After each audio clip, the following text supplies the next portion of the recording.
Bien, en esta ocasión vamos a resolver el tercer ejercicio de la guía de campo eléctrico para aplicación de teorema de Gauss. En este ejercicio nos piden hallar el campo eléctrico generado debido a dos cilindros concéntricos con un huequito en el medio.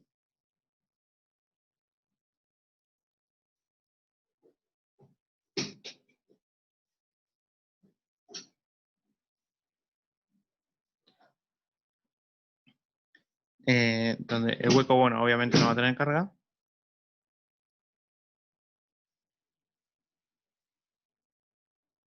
Mientras que, bueno, el del centro y el cajarón sí tienen carga. Bueno, el cilindro interior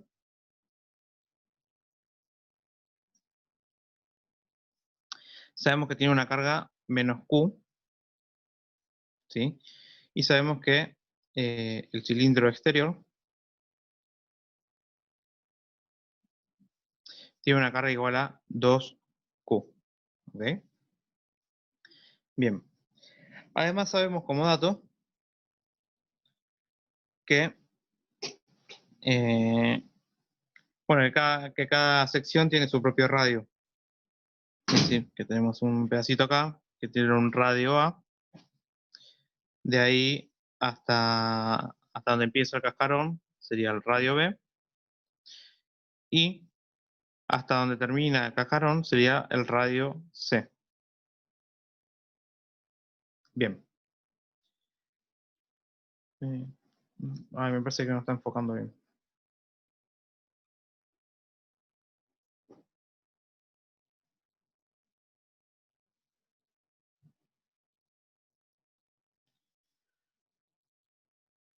Ahí va.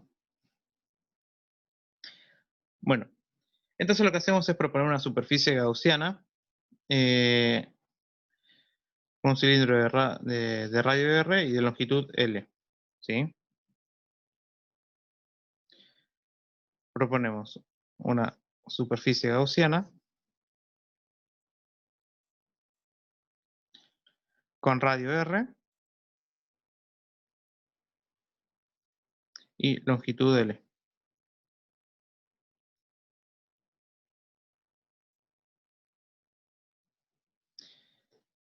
Y bueno, si el largo total del cilindro es L, bueno, una condición para, si nos dicen que el largo del cilindro de los dos cilindros concéntricos es muy, muy largo, bueno, entonces podemos decir entonces que L es obviamente mucho mayor que L. ¿Sí? Bien.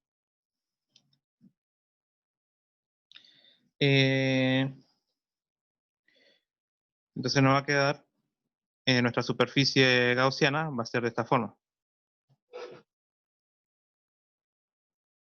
Donde esto tiene un radio R y un largo definido L. ¿Sí? Bien, a partir de acá lo que vamos a hacer es dividir el problema en dos.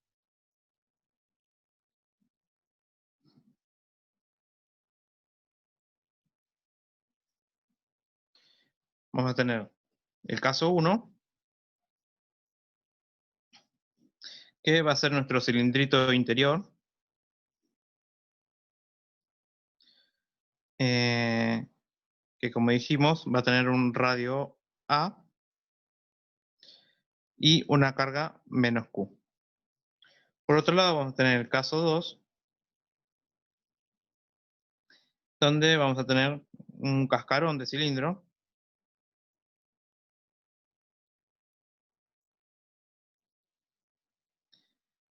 donde el radio interno va a ser RB y el radio externo va a ser RC, con una carga total igual a 2Q.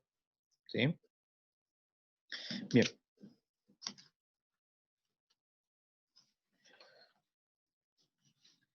Empezamos con el caso 1, que, bueno,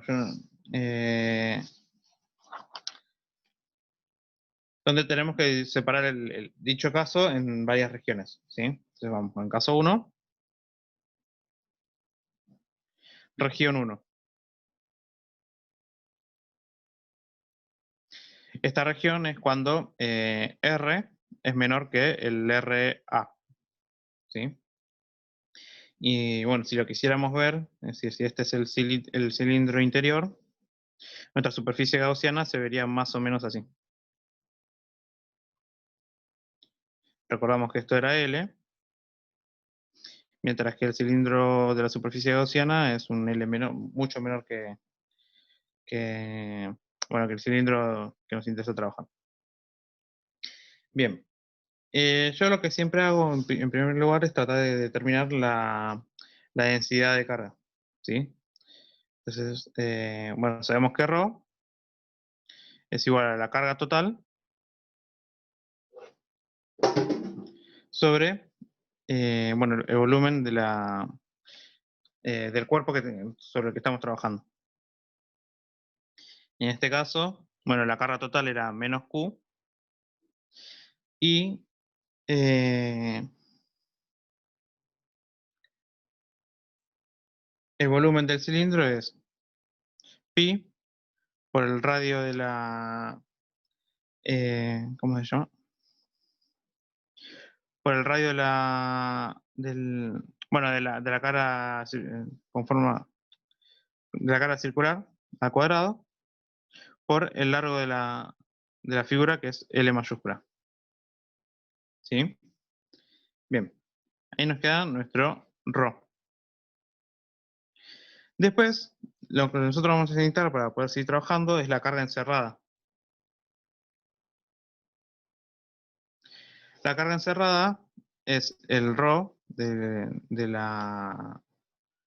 cilindro interior por el volumen encerrado por nuestra superficie gaussiana.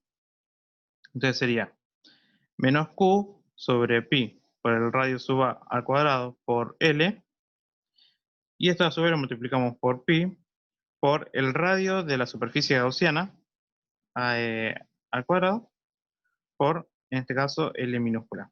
Bueno, acá se nos empiezan a simplificar algunas cosas y nos termina quedando menos Q por R mayúscula sobre R sub a minúscula por L sobre L. Bien. Ahora, uy, se me movió todo. Otra cosa que nosotros sabemos es que el flujo en una superficie gaussiana se calcula de la siguiente manera. Esto de acá es igual a la carga encerrada sobre epsilon 0, y eso a su vez tiene que ser igual a la integral de superficie del campo por el diferencial de área.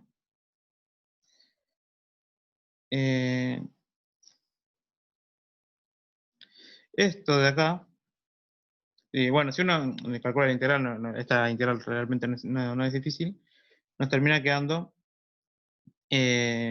bueno, el campo por R por 2pi por L, ¿sí? Y la carga encerrada, que ya la teníamos por ahí, es esto que está acá arriba.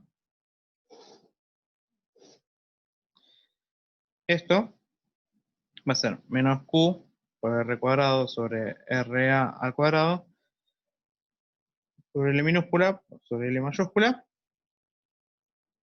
Y bueno, lo que nos faltaría es el epsilon 0.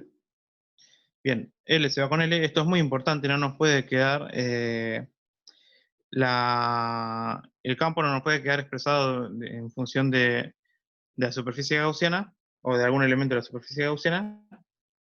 Pues la superficie gaussiana es algo que propone 1. Entonces, si nos queda expresado en función de la longitud, por ejemplo, del cilindro de la superficie gaussiana, hay algo que hicimos mal ahí, en el medio. Bien. Bueno, entonces ahora lo único que nos queda es despejar E. Nos queda que bueno, el campo 1 de la región 1, ¿sí? Es igual a menos Q, acá se nos iba esta R, menos Q por R sobre 2pi epsilon 0 R al cuadrado L. Lindo choclito. Bien. Ahí termina lo que sería el campo 1, en la región 1. Debido al caso 1. Ahora podemos analizar cómo sigue. A ver, no, esto ya lo hice. La región 2 del mismo caso sería la región 2, que esta es cuando R es mayor que RA. ¿Sí? Bien.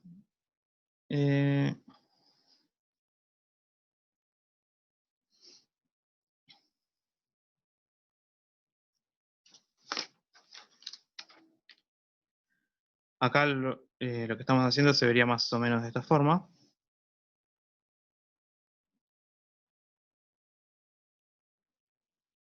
Donde este cilindrito más grande sería la superficie gaussiana.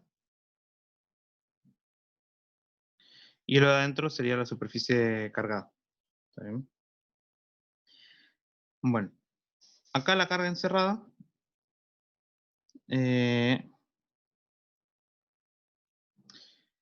es lo mismo que antes, ¿no? Es la densidad de carga por el volumen encerrado. Pero acá ya depende directamente del volumen de la... A ver. Bueno, sí, está bien. Acá ya depende directamente del cilindrito interior. Entonces nos queda, a ver, menos Q sobre pi por RA al cuadrado por L, que era la densidad de carga, por pi por RA cuadrado por L minúscula.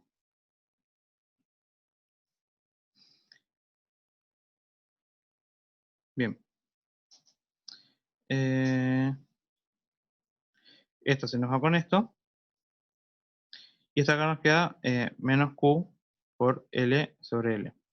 Algo que me olvidé de decir es que acá en la superficie, esta superficie gaussiana, cuando estamos haciendo las consideraciones de campo no la estamos teniendo en cuenta porque por simetría se cancela el flujo en ambas caras del cilindro.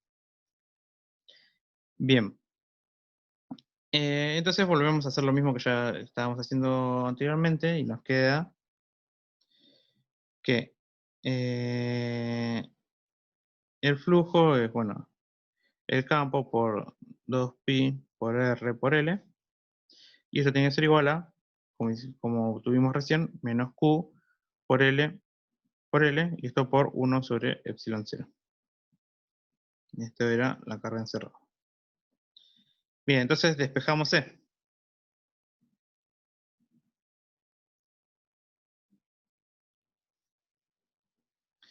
Y nos termina quedando que E es igual a, bueno, menos Q por L sobre 2pi R L epsilon 0. Entonces se nos cancelan las L's. Y queda entonces que E es igual a menos Q sobre 2pi por R por epsilon 0. Bien. Y esto es, bueno, del caso 1, región 2. ¿Sí?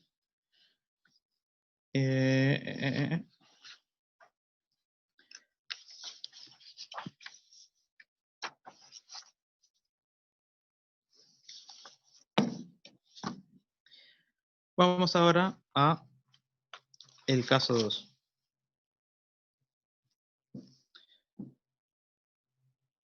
Nuestro caso 2 también lo vamos a tener que dividir en regiones.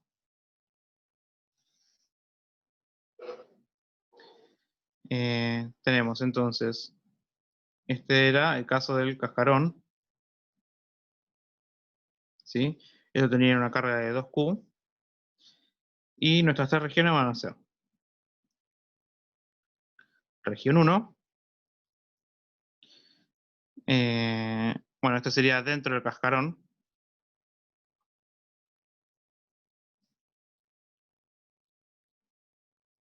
¿sí? O sería, más que cascarón, sería la parte hueca del cilindro.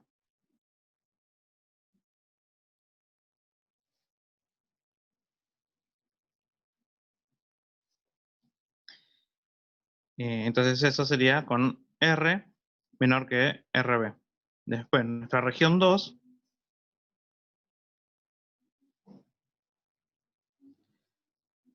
es, bueno, es dentro del cascarón del cilindro.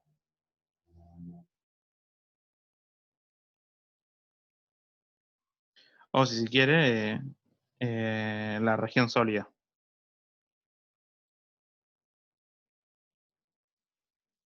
Y en este caso es cuando R es mayor que RB, pero menor que RC.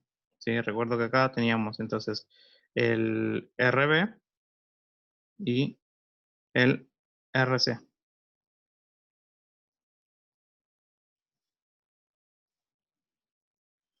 Bien. Y por último, entonces, nuestra región 3 es cuando ya definitivamente estamos por fuera del cilindro.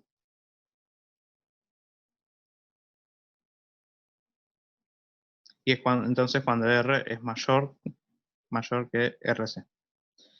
Bien. Vamos entonces con la región 1.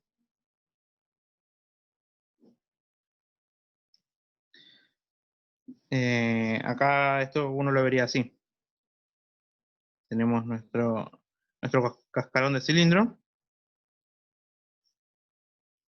y tenemos nuestra superficie gaussiana dentro del cascarón. Acá fíjense que acá no hay carga, porque es decir, estamos considerando en este caso que el cilindro aislado. Nos estamos olvidando del caso del cilindrito interior. Entonces, acá no va a haber carga encerrada.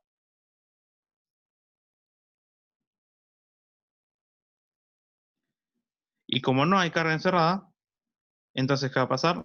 Que el campo eléctrico ahí es igual a 0.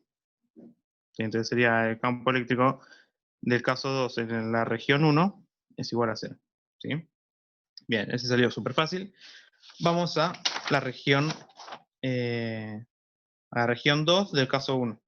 Del caso 2, perdón.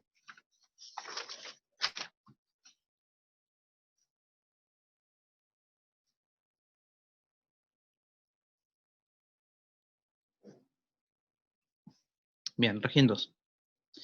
En este caso, eh, nuestra superficie gaussiana se vería de la siguiente manera.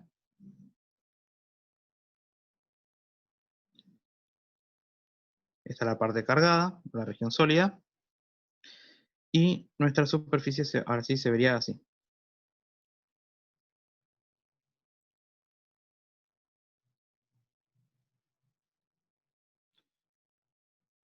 ¿Está bien? Bueno, recordamos entonces que acá era cuando R es mayor que RB y menor que RC. Bien. Eh, lo que no estudiamos antes era, en el caso anterior, porque no lo necesitamos, es la densidad de carga. Entonces la densidad de carga para el caso 2 es la siguiente. Nosotros sabemos que la carga total de la figura es 2Q, mientras que, bueno, acá hay que tener cuidado porque es el volumen, es el volumen de la figura, ¿no? Pero ¿quién es este volumen? Es eh, el volumen del cilindro completo, ¿sí? Menos el volumen del hueco. Esto acá es el hueco del cilindro.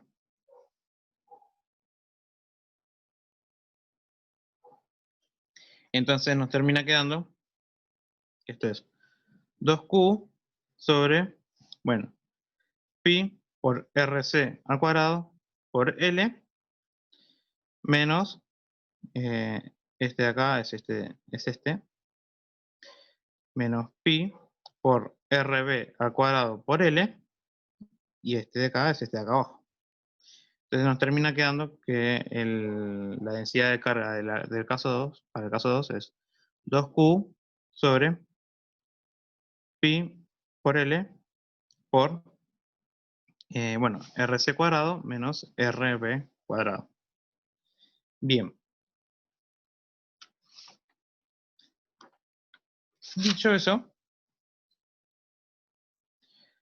pasamos nuevamente a calcular el campo eléctrico. Nos termina quedando que el campo eléctrico para el caso 2, región 2, bueno, esto viene del flujo, ¿no?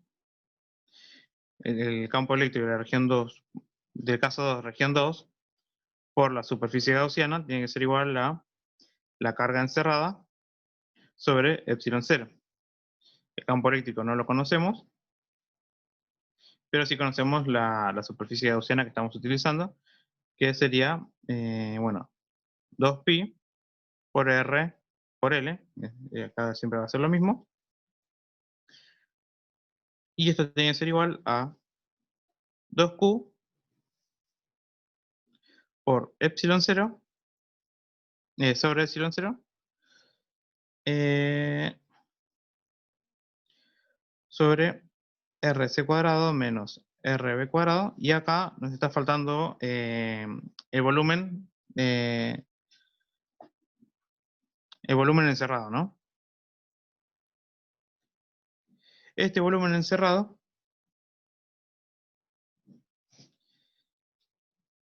es, bueno, no sé si lo dibujé. Ah, bueno, el radio este intermedio es R, ¿no? Entonces sería pi por R cuadrado menos RB cuadrado por L minúscula. Entonces, esto acá directamente lo reemplazo por pi por R cuadrado menos RB cuadrado por L minúscula. Entonces, las L minúsculas se me cancelan, cosa que está bien. El pi se me va y se me va el 2. Entonces, esto acá nos termina quedando que el campo en el caso 2 para la región 2 es igual a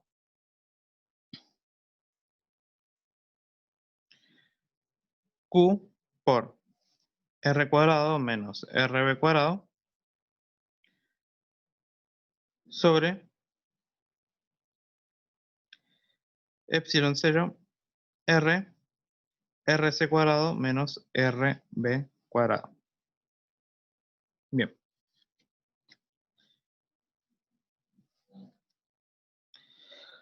Ya tenemos la región 2 del caso 2 y nos queda nada más la región 3 del caso 2. Vamos entonces a la región 3.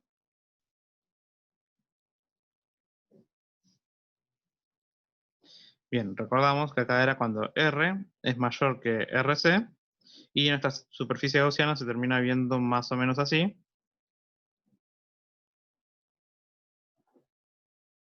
Que es algo más parecido a la región 2 del caso 1.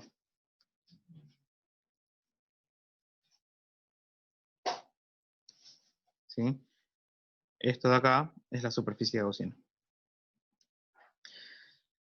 Bien, recordamos que esto era R, ¿sí? Y que esto es RC. Y como ya veníamos hablando, el flujo del campo eléctrico, el flujo es igual a, bueno, el campo eléctrico por la superficie gaussiana, igual a, bueno, la carga encerrada sobre epsilon 0. Bueno, veamos quién es la carga encerrada. Era el ρ del caso 2, es decir, la densidad de carga para el cascarón cilíndrico, por el volumen encerrado. la densidad de carga era 2Q sobre L por pi por RC cuadrado menos RB cuadrado. Y el volumen encerrado es L por pi por, bueno, RC cuadrado menos RB cuadrado. ¿Por qué? Bueno, que de hecho no lo hicimos tampoco en el caso anterior. Porque acá tomamos R y no RC y no R. Porque estamos considerando solamente las regiones del espacio donde hay carga.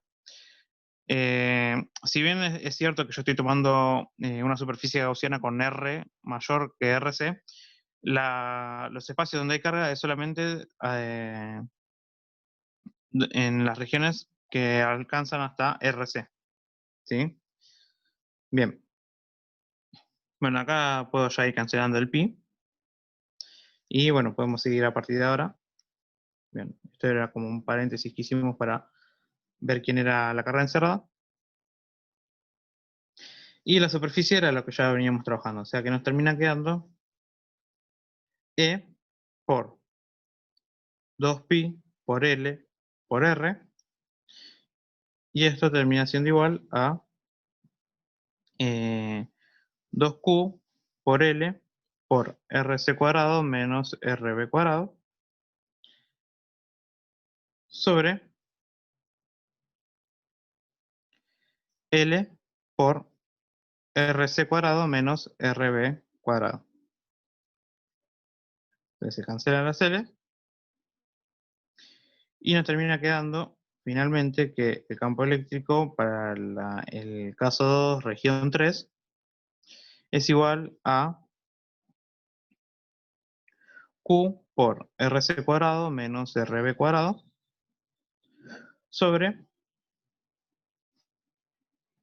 L pi R por RC cuadrado menos, y acá con algo me confundí, no, está bien, menos RB cuadrado.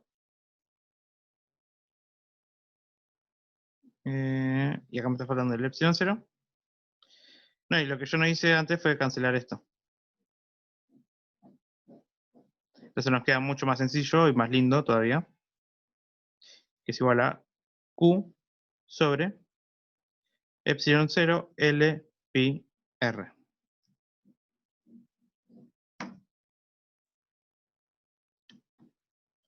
Bien. Otra cosa que nos piden ahora es, bueno, en realidad no, todavía seguimos trabajando con lo primero que nos piden, que es determinar el campo eléctrico en todo el espacio. ¿Sí? Nosotros teníamos el campo eléctrico para el caso 1 y el campo eléctrico para el caso 2. Ahora lo que tenemos que hacer es unificar esto por medio del principio de superposición.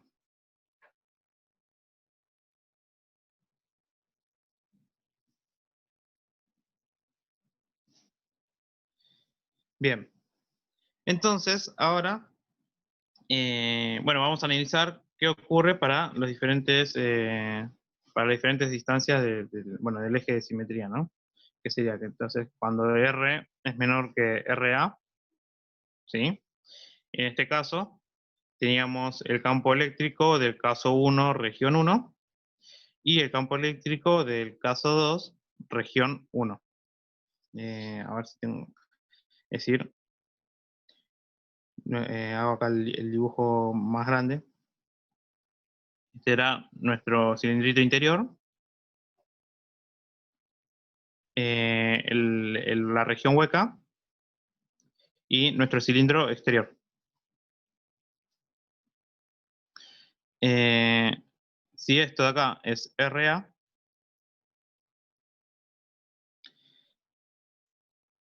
acá tenemos, bueno, toda la región hueca o menor que RB, que era el correspondiente al caso 2, y bueno, toda la región que corresponde al caso 1. Después, por otro lado, podemos analizar qué ocurre cuando R es menor que RB y mayor que RA, En ese caso vamos a tener el campo eléctrico del caso 2, perdón, el campo eléctrico del caso 1, región 2. Fíjense que acá ya está eh, por fuera del cilindro interior. Entonces, de acá era RB. Y a eso además le tenemos que sumar el campo eléctrico del caso 2, como sigue estando dentro de la parte hueca, es región 1. ¿Qué más vamos a tener? Bueno, la región donde R es mayor que RB, pero menor que RC. Entonces, bueno, si este de acá era RC, bueno, si miramos desde el punto de vista del cilindrito interior, seguimos estando por fuera, o sea que sigue siendo campo eléctrico del caso 1, región 2. Y acá, si está entre RB y RC, estamos dentro de la región sólida del cascarón cilíndrico. O sea que en este caso sería el campo eléctrico del caso 2, región 2. Bien. Y lo único que nos queda es cuando R es mayor que RC. Que bueno, ahí ya es cuando está tanto por fuera del cilindro interior como por fuera del cascarón cilíndrico. O sea que sería el campo eléctrico del caso 1, región 2, más el campo eléctrico del caso 2, región 3. ¿Sí? Bueno, eh, acá voy a pasar directamente los resultados. En este caso nos da menos Q por R sobre 2pi epsilon 0 por RA cuadrado L.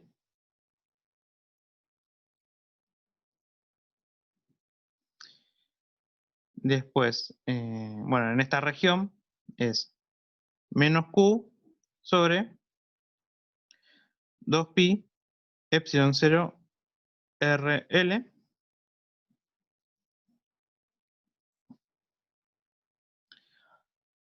Acá vamos a tener, espero que me entre, Q sobre pi por L epsilon 0 R.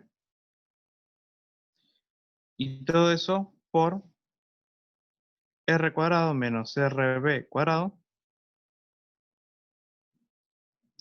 sobre RC cuadrado menos RB al cuadrado menos 1/2. Bien. Y el último segmento es cuando Q, bueno, terminando, Q sobre 2pi por R por epsilon 0 L.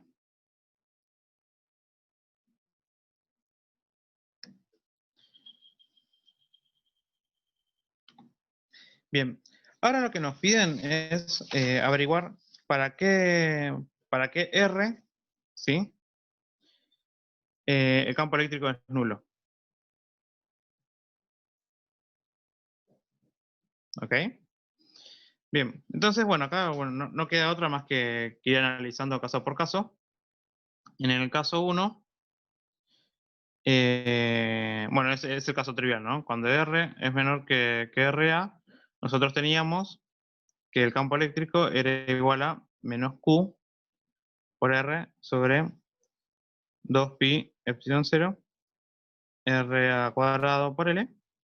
Y esto es igual a 0 si solo si R es igual a 0. O sea, esto,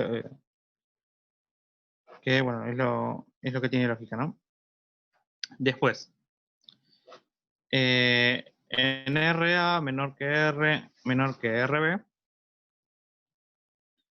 que teníamos que el campo eléctrico era igual a menos Q sobre 2pi epsilon 0 por RL. Bueno, esto va a ser distinto de 0 para todo R. Bueno, porque como esto es una función homográfica, obviamente no se va a anular nunca, dadas las condiciones, ¿no? Bien. Después tenemos, para el caso de cuando R se encuentra entre el radio interior del cascarón cilíndrico y el radio exterior, es decir, entre RB y RC, el campo eléctrico, bueno, daba este choclito, que bueno, lo voy a copiar de vuelta y lo analizamos un poquito más en profundidad, que nos queda Q sobre pi L epsilon 0 R, y esto multiplicado por R cuadrado menos RB cuadrado sobre RC cuadrado menos RB al cuadrado menos un medio. Bien. Y nos preguntamos cuándo esto va a ser igual a 0. Esta parte de acá va a ser distinta de 0 para todo R. Bueno, y entonces nos preguntamos cuándo esto va a ser 0. ¿Sí? Bien. Entonces hacemos esa partecita aparte. Nos queda entonces que R cuadrado menos RB al cuadrado sobre RC cuadrado menos RB cuadrado tiene que ser igual entonces a un medio. Y bueno, este despeje sale rápido, entonces nos queda que R tiene que ser igual a RC cuadrado menos RB cuadrado sobre 2. Y esto acá más RB cuadrado y la raíz cuadrada de todo esto. Bueno, y ya de por sí R tiene que ser positivo, así que acá no hay drama con la raíz cuadrada de esto.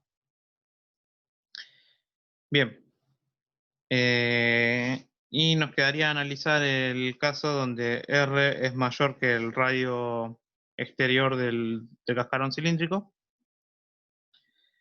que sabíamos que el campo eléctrico en ese punto, en esa región, era igual a Q sobre 2pi por R sobre 2pi, Q sobre 2pi por R por epsilon 0, L.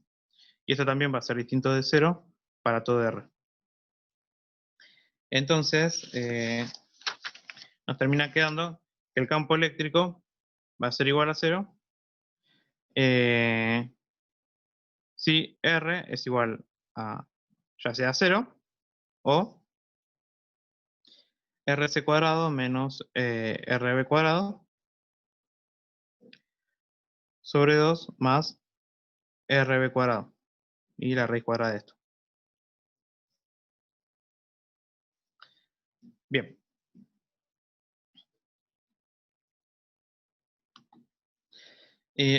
Otra cosa que nos piden ahora es hacer un gráfico del campo eléctrico para todo el espacio. O sea que, bueno, yo lo voy a hacer muy a ojo. Tenemos el campo eléctrico en función de R, ¿sí? Bien. El primer, voy a arrimar esto.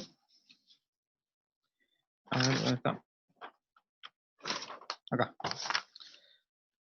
El campo eléctrico de la primera región, fíjense que todo esto es constante y nos queda una dependencia lineal con respecto a R. Y esto es negativo, ¿no? O sea que empieza siendo algo así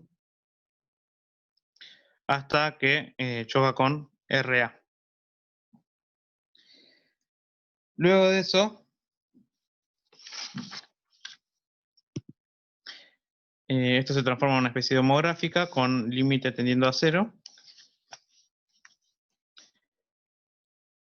Y bueno, a ver, es algo así. Hasta, a ver si me sale. Bueno, hasta RB. Luego, en la segunda sección, en la tercera sección, entre RB y RC, fíjense que, bueno, todo esto es constante, y tenemos esta R de acá y esta R de acá, que bueno, se termina comportando como si fuese algo de forma lineal. Obviamente hay que hacer bien las cuentas, pero el gráfico más o menos se debería ver así. Igual hay que probarlo. Es cuestión de poner valores y ver cómo se comporta la función. Pero más o menos se va a ver así. Este entonces de acá era RC. Y por último, bueno, el último campo eléctrico se comporta muy parecido al primer campo, al campo eléctrico de la segunda región, que es también homográfica, y termina siendo algo más o menos así. Bueno, acá lo que sale como característico es que dentro de las regiones con densidad de homogénea de carga, el campo eléctrico se comporta de forma lineal, mientras que se ve el decaimiento una vez que uno pega el salto fuera de las regiones cargadas. Bien, y para terminar, lo último que nos piden en este ejercicio es, bueno, nos dicen que fuera ya de todos los cilindros tenemos un electrón que tiene una velocidad de, creo que era 1 metro por segundo, bueno, pero le vamos a poner una velocidad de V0, ¿sí? Y que se está alejando del cascarón, o de los cilindros, ¿sí? Y nos piden calcular la aceleración de dicho electrón y la velocidad final luego de estimar la velocidad final de un delta t muy, muy pequeño. Bien, nosotros conocemos que el campo eléctrico en esa región era igual a Q sobre 2pi por R epsilon 0L, ¿sí? Y sabemos además que la fuerza eléctrica es igual a el campo eléctrico por Q, ¿sí? Y además sabemos que toda fuerza también la podemos escribir como masa por aceleración. En este caso va a ser la masa del electrón. Entonces, a ver, nos termina quedando que la aceleración va a ser igual a la carga del electrón por el campo eléctrico en esta región sobre la masa del electrón. O sea que la aceleración va a ser, bueno, si esto lo tomamos como que es positivo para allá, el campo eléctrico es positivo en esta región, entonces la aceleración del electrón tendría que ser negativa, como menos Q por E, por el campo que dijimos que era Q sobre 2pi por R por epsilon 0 por L, por la masa del electrón. Bueno, y la velocidad final es fácil. Sabemos que A es igual a delta V sobre delta T, y delta V a su vez es velocidad final menos velocidad inicial. O sea que la velocidad final es igual a nada, eso. Entonces acá sabemos que A por un delta T menos la velocidad inicial va a ser igual a la velocidad final. Y listo.